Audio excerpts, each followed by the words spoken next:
నమస్తే, మీరు చూస్తున్న పీవీఆర్ న్యూస్. నేను మీ పీవీఆర్ రాజన్.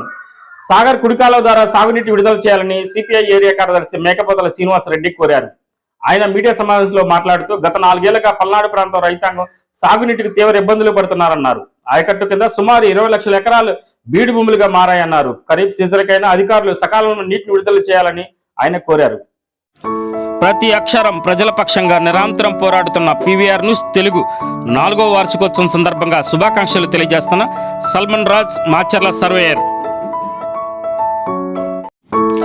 నిరంతరం ప్రజల సమస్యలపై గలమెత్తుతున్న పీవీఆర్ న్యూస్ తెలుగు ఛానల్ 4వ వార్షికోత్సవం శుభాకాంక్షలు తెలియజేస్తున్న బొడ్డు చిన్న నరసింహారావు ముదిరాజ్ 23వ వార్డు మాచర్ల. పల్నాడు ప్రజల సమస్యలపై నిరంతరం పోరాడుతూ ప్రజల మన్ననలు పొందుతున్న పీవీఆర్ న్యూస్ తెలుగు 4వ వార్షికోత్సవం శుభాకాంక్షలు తెలియజేస్తున్న మాచర్ల చక్రధర్ డిగ్రీ కళాశాల ప్రిన్సిపల్ కుర్రి సాయి మార్కొండారెడ్డి.